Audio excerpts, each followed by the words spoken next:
All right, what's up, everybody?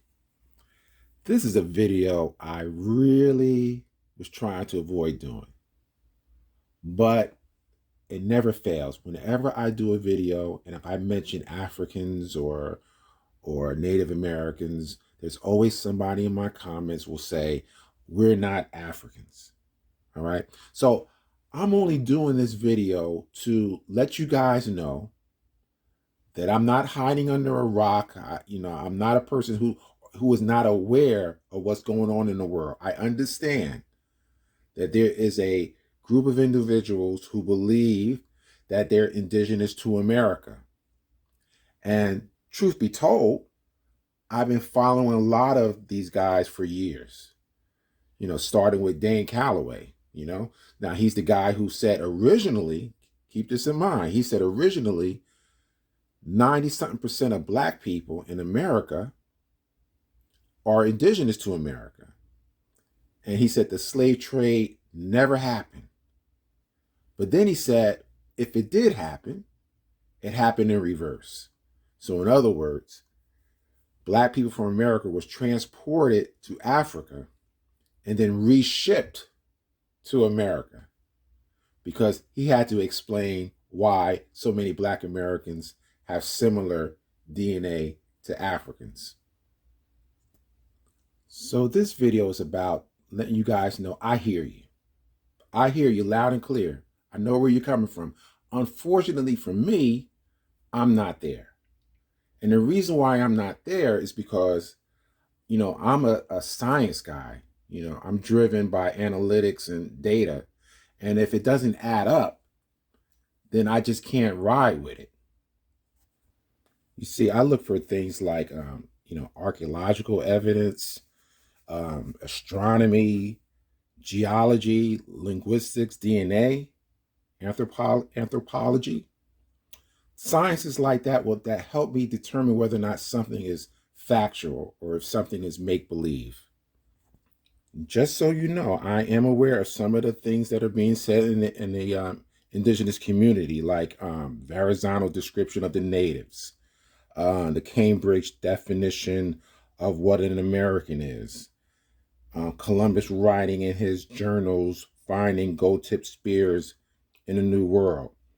Of course, the Omen Heads found in Mexico. And I'm sure if you're in the indigenous community, you heard of people like Wiener, Wierzinski, and Winters, along with Van Sertima. So this video is not tailored in a way to go over every point the indigenous community is making. It's only to show you why I'm not on board. I'm just of the belief that in order to get people more on board with the fact that black people are indigenous to America, you have to embrace the science of DNA. You just can't rely on genealogy by itself. Yes, it's helpful, but the most you're going to get is probably 300 years, if you're lucky. So I don't understand why is that particular mode of proving you're indigenous is more acceptable than DNA. But let me assure you, the world don't think it is. So you're going to lag behind if you don't get on board with DNA. See, what I want to do is do an exercise in comparison, because there are some people who have argued that the ancient Egyptians weren't black. But if I implore some of the sciences that I talked about earlier to Egypt, clearly the ancient Egyptians were black. Now, that same type of applied science needs to be done in terms of the Aboriginal community. And I don't see it there yet.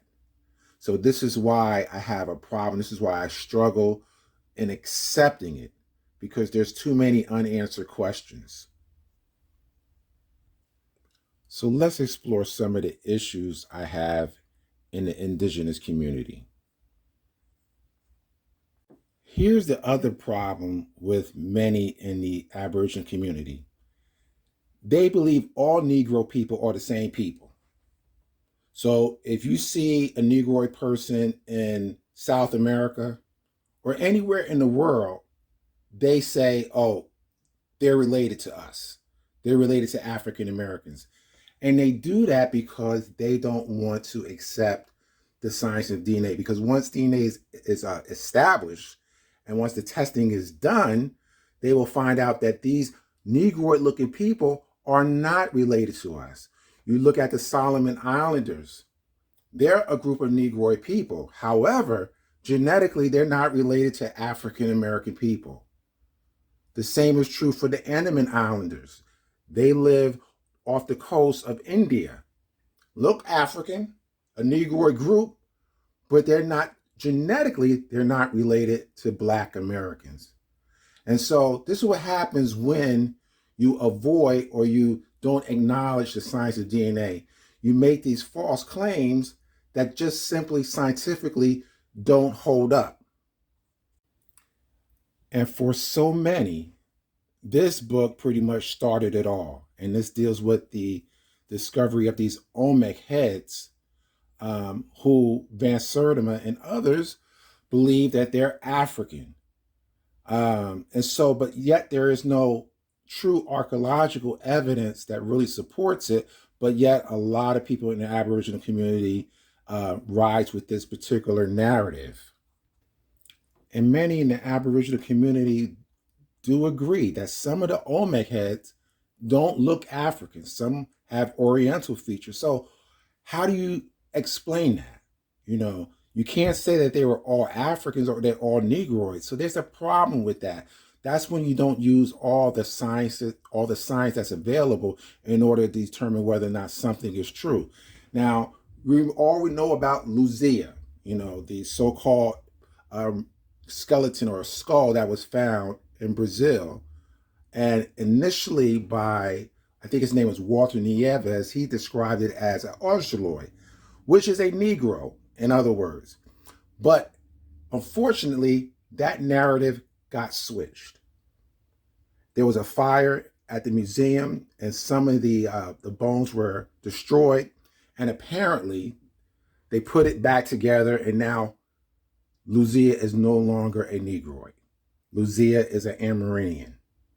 So this is what happens when people are in control. They get to decide who's who.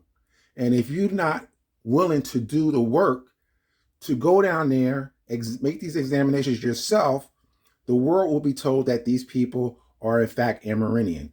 I believe in 2018, they found some remains in Honduras, and they said they did some DNA testing on it and determined that they were Amerindians. And they dated these remains to the period of the Olmecs.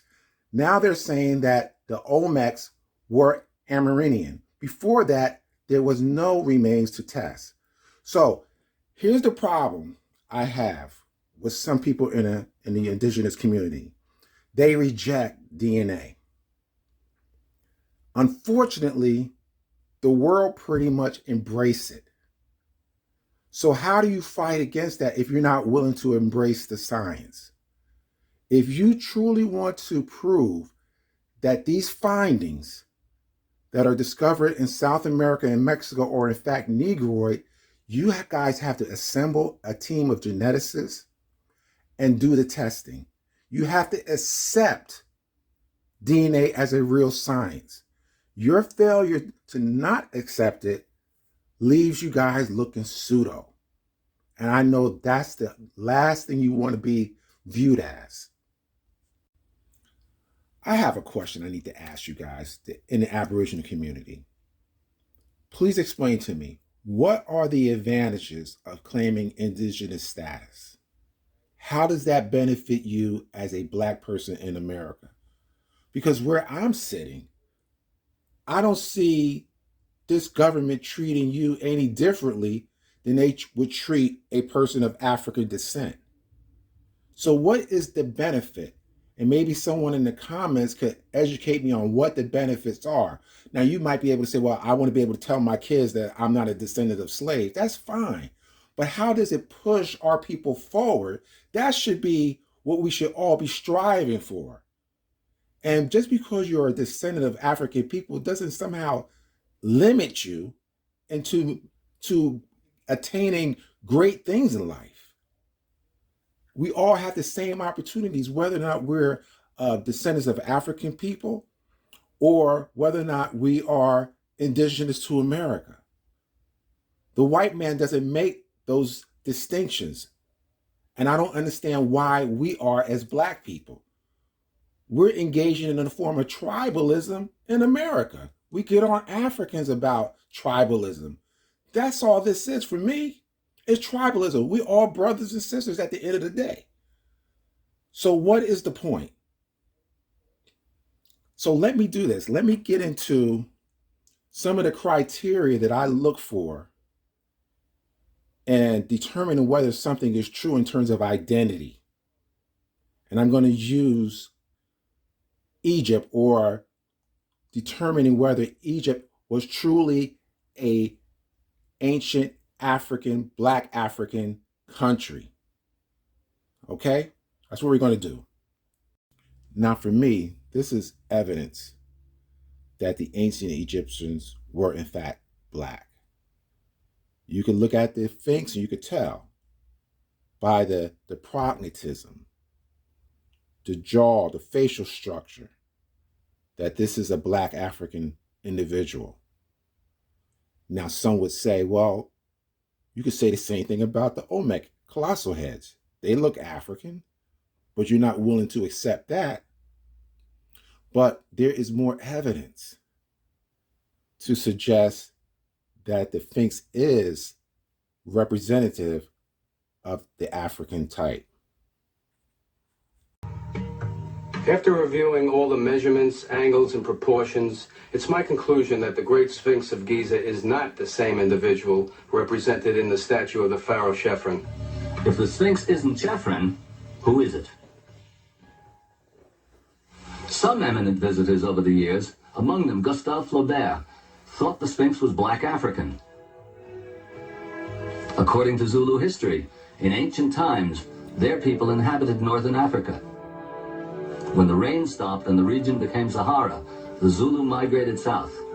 This view now has some support. In his detailed report, Frank Domingo suggests that the face of the Sphinx is consistent with typical African facial structure.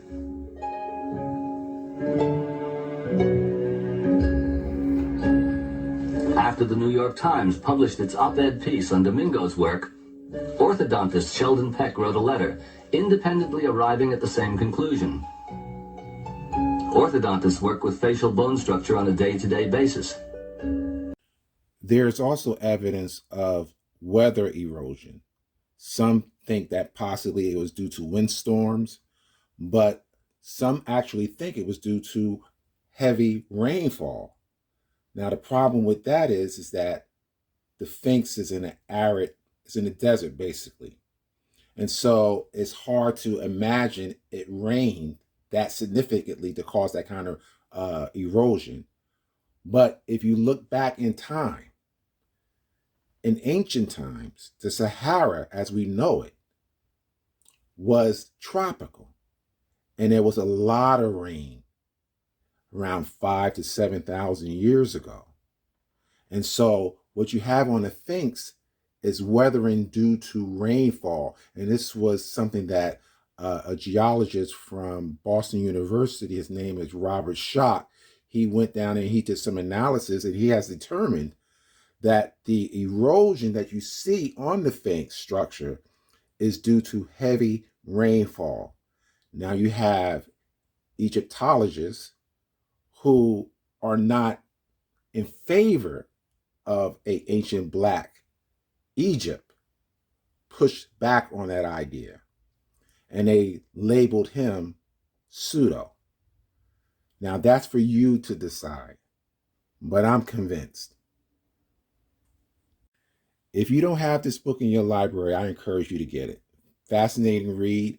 If you're into Egypt, I want you to know things about Egypt and how it relates to Africa or the rest of Africa, this is the book you must have. He's the gentleman, Sheikh Anta Diop, who did a melanin test on some mummies and determined that they were heavily melanated people. In fact, they were Black, according to him. Now, he also made some linguistic connections. And if you look at the comparisons of some of the words and definitions, you see on the left it says Egyptians, on the right it says Wolof. And he makes some comparisons to suggest, to inform all of us that in fact these languages are related. If you look at the actual word and the meaning of the word, they're identical. The only difference is that the Egyptians start their word with an N, and the individual who speak Wolof starts theirs with the L or B or F. So it's very similar. Okay? So this shows a connection to Egypt and the rest of Africa, lending more support to the notion that ancient Egyptians were, in fact, Black. Now let's look at some DNA results. Ancient Egyptians, pharaohs, related to Ugandans, all right? So what you need to know. A DNA test of a group of mummies from the Amarna Egyptian pharaohs matched the genetic profiles of population of the Great Lake regions.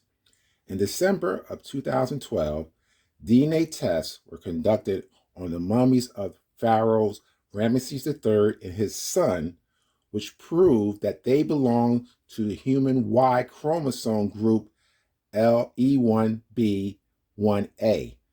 This is the Y chromosome group of sub-Saharan Africans who speak Niger-Congo languages. And if you don't know, E1B1A, many Black Americans carry that group or that chromosome group. Now, this is a fascinating read as well. You should have this book in your library too if you want to know anything about Egypt. The Prehistory Origins of Ancient Egypt by Robert Broval. Okay?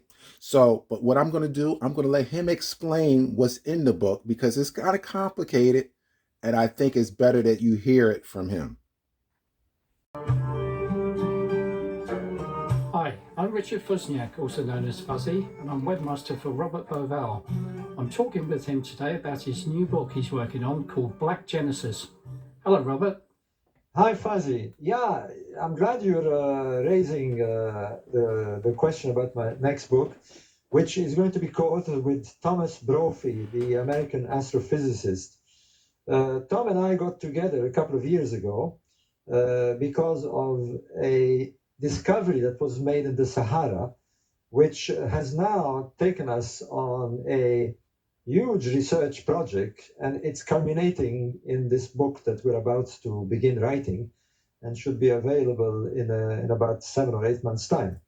As the title implies, Black Genesis, let me say from the outset that we are going to put evidence, hard physical evidence, that will show that the ancient Egyptian civilization is the result of the incoming of another culture that lived in the Sahara, what the Egyptians call today the Western Desert, of Black origins, a prehistoric culture that had developed all the requirements of civilization that we had previously thought was attributed only to the ancient Egyptians.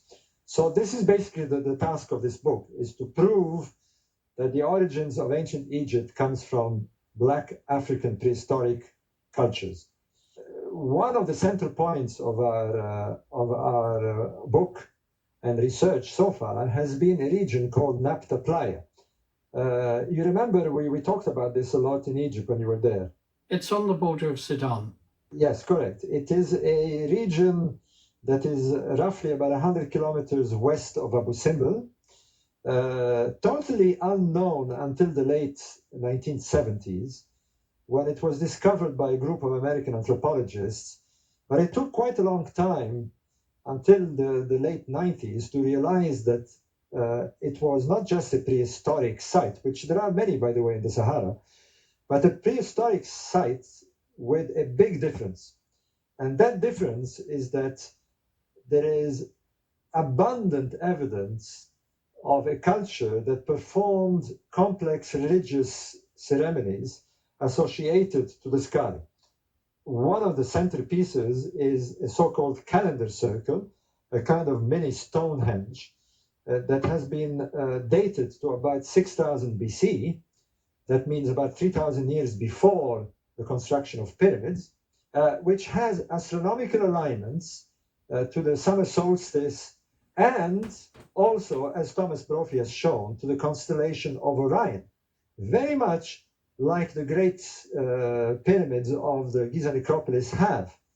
Now, this demonstrates a bit, it's a sort of a bit like the Dead Sea Scrolls, you know, when we had thought that the sayings of Jesus were original to him, and suddenly the Dead Sea Scrolls showed that in fact they weren't, and that at least 100 years before, the very same ideas were being practiced by the Essenes word by word. Well, this is what we're finding in Egypt, except we're finding that what we thought was original to the pyramid builders was in fact practiced by a prehistoric black African culture in the Sahara thousands of years before. They were Stone Age people then. Well, Stone Age in a sense, because they manipulated stone. We see them more as a what anthropologists call a Neolithic culture, a culture coming out of the Stone Age and settling down and beginning the very roots that eventually will lead to civilization.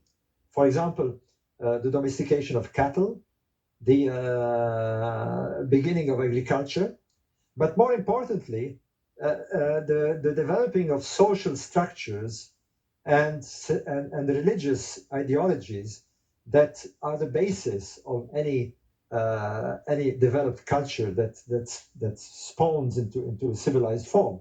So, in a sense, here in the desert, thousands of years before, a black African people literally seeded the very seed that would eventually be planted in the Nile Valley by them leaving the desert when it became super arid about 5,000 years ago and moving into the Nile Valley with their cargo of knowledge and kickstarting the pharaonic civilization. So from the rudimentary megalithic ceremonial astronomical sites that we found at Nabta Playa eventually leads to the construction of pyramids and temples. So we found the thread, if you like.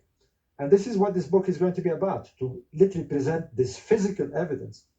But what's more is now that we realize that this particular culture that centered around the Nabta Playa region probably was very much diffused in the Sahara, in the southwest of Egypt, because we found evidence of their presence far, far, far in the southwest, about 700 kilometers from Abu Simbel, on the extreme limits of Egypt, where the borders of Sudan and Libya are encountered, in a very, very mysterious region called Jebel Uwainat and Gilf al-Kibir.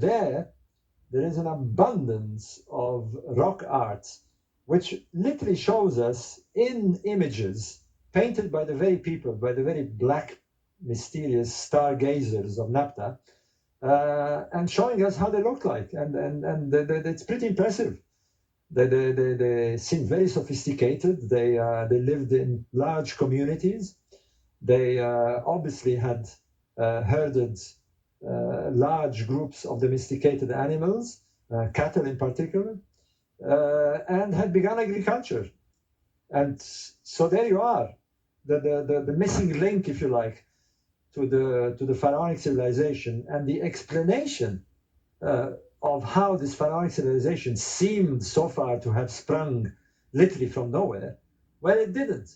It seems to have inherited thousands of years of knowledge that was imported by these people into the Nile Valley at about 3,500 BC or so. There must have been sources of water there for it to be a very fertile place. Indeed, and this is the key, in fact, to understand what happened. in prehistoric times, roughly between 20,000 BC and 5,000 BC, the Sahara was a very, very fertile place with ups and downs. There was moments of aridity and moments of fertility. But the last phase of fertility, which lasted roughly between 8,000 BC and 3,000 BC, saw the formation of temporary lakes, of huge pastures and prairies, ideal for human habitation, with water in abundance, particularly in the summer season, in the monsoon season. The water, in fact, came literally from Central Africa, not via the river Nile, which eventually was the case for the Nile Valley, but by the rains. The rains would, in those days, spread much further north and discharge huge volumes of water in the Sahara, forming these lakes, which would last several months, and which would provide all the necessary water for these prehistoric people to exist. However, the climate changed radically at about 5,000 BC or so, and gradually the desert became super arid, impossible to exist. And this is when this prehistoric culture suddenly disappears, and when we have at exactly that moment the appearance of the pharaonic civilization. So clearly the twain meet, and it is becoming more and more obvious that it is this prehistoric black culture that injected its knowledge into the Nile Valley and caused the pharaonic civilization. Now, this is another book you should have in your library if you're interested in Egypt and the ancient side of it. It's called The Lost Oasis by Ahmed Hassanin Bey. He's a desert explorer. When you heard Robert Raval talk about going into the desert, he was basically following this guy many years later. And so he's the one who actually discovered these rock art. And so what I want to do, I want to read something from his book that sheds some light in terms of who was in that region. Now, we're talking about near the border of Libya and Egypt, the southern part, almost where it reaches Sudan. Now, this is Hassanin Bey account of what he saw, all right? So let's read this. The man who drew these outline figures of animals had a decorative sense.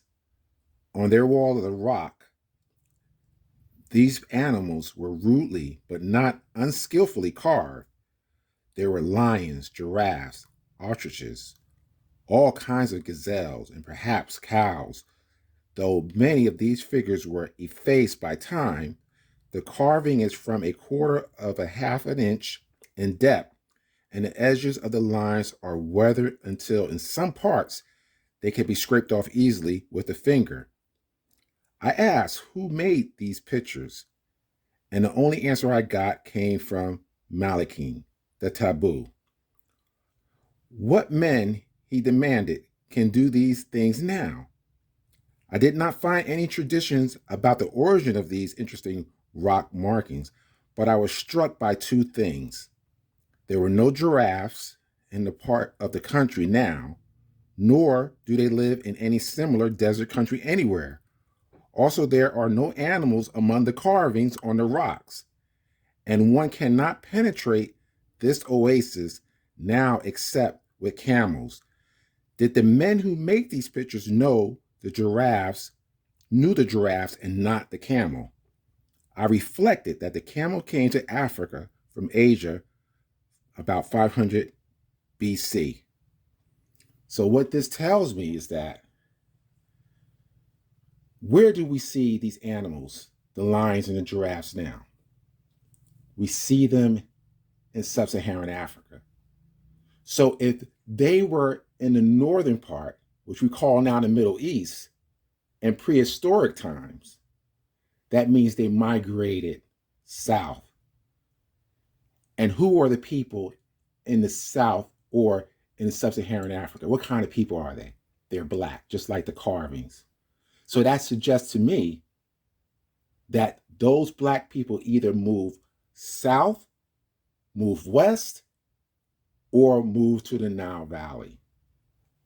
As the Sahara became arid, animal life moved, and so did the people.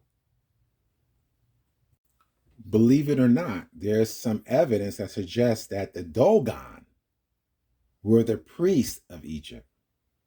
They live in present-day Mali now. But these are the individuals, as we all know, who discovered or knew about Sirius B.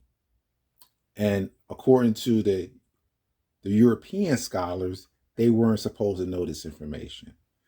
And why so many say they're connected to Egypt is that the same type of symbols that they use can be found in Egypt as well.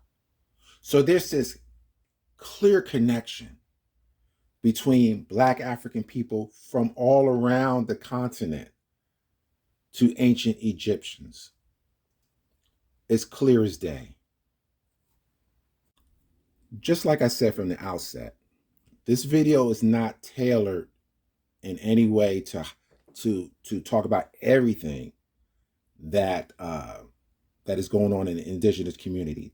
I know there's so much more that can be said, but this is only to, kind of lay out my position and why I feel the way I do, and the criteria that I look for in determining whether something is true or not. And as I said earlier, I just don't think the Aboriginal or the indigenous community has met that standard. Not yet. There's more work that needs to be done to establish that. And so I just want you guys to know that I'm not disrespecting you. You believe what you believe. I respect that. I just ask that you respect me for what I believe. And the reason why I went through this exercise with Egypt is to kind of give you a demonstration as to how I come to that conclusion that the ancient Egyptians are in fact Black. You might say, well, of course they are. But there is significant pushback that says otherwise. So I have to go find some information to confirm what I truly believe. And so in order for me to be convinced of Black people being indigenous to America, there's a lot of work that needs to be done. And you have to embrace the sciences. Like I said earlier, you have to embrace geology, archaeology, anthropology, linguistic, DNA. All those kind of sciences have to be embraced if you have any chance of proving your truth. As long as you don't do that, there will always be pushback. All right? So until the next time, peace.